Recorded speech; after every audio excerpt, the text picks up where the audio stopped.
गांव के बाहर जंगल का किनारा था जहां ज्यादा लोग जाने से डरते थे। उस जंगल के करीब ही अल्लाह दित्ता का छोटा सा खेत और मिट्टी का घर था। अल्लाह दित्ता गरीब था लेकिन मेहनती इंसान था।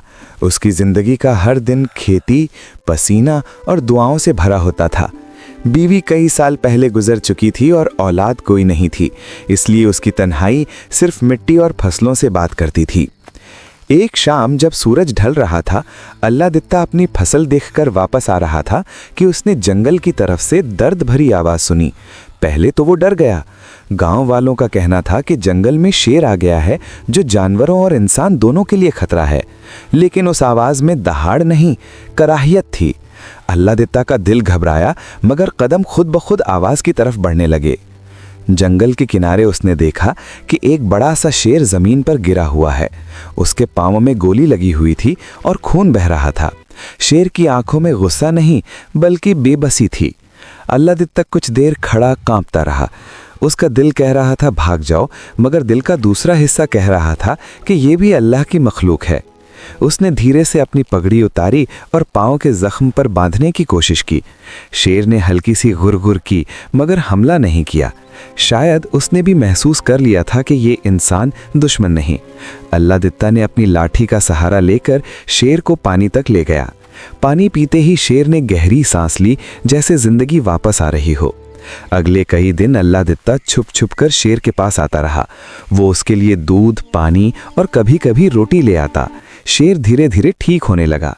गांव वालों को सिर्फ इतना पता था कि अल्लाह दित्ता रोज जंगल की तरफ जाता है, लेकिन किसी ने पूछा नहीं। गरीब आदमी की जिंदगी में किसी को ज्यादा दिलचस्पी नहीं होती। एक रात गांव में हंगामा मच गया। कुछ शिकारी जंगल में घुस आए थे। उनका निशाना वही शेर था। बंदूकों की आवाज से पूरा गांव जाग उठा। अल्लाह दित्ता समझ गया कि खतरा आ गया है। वो बिना सोचे समझे जंगल की तरफ भागा। उसने शिकारियों के सामने खड़े होकर कहा, ये शेर मेरा मेहमान है, इसे मत मारो। शिकारी हंस पड़े। उनके लिए शेर सिर्फ इनाम और पैसा था। जब उन्होंने बंदूक उठाई, अचानक झाड़ियों से शेर निकल आया, लेकिन उसने अल्लाह दित्ता पर हमला नहीं किया, बल्कि उसके सामने खड़ा हो गया जैसे उसकी हिफाजत कर रहा हो। शेर की दहाड़ इतनी जोरदार थी कि शिकारी पीछे हट गए।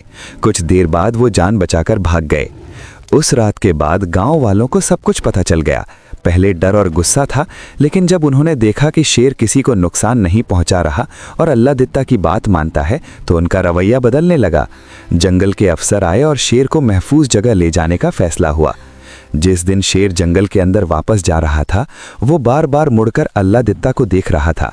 अल्लाह दित्ता की आंखों में आंसू थे, लेकिन चेहरे पर सुकून था। उसने सिर्फ इतना कहा, जा बेटा, अपनी दुनिया में खुश रहे।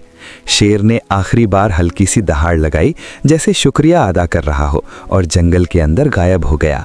अल्लाह दित्ता उस दिन समझ गया कि दोस्ती खून, जुबान या कौम से नहीं होती, बल्कि दर्द और रहमत से होती है। गांव वालों के लिए वो सिर्फ किसान था, लेकिन जंगल के लिए वो शेर का दोस्त था। ऐसे और इंटरेस्टिंग वीडियोस देखने के लिए हमारे चैनल को सब्सक्राइब करें और बेल आइकन को प्रेस करना ना भूलें।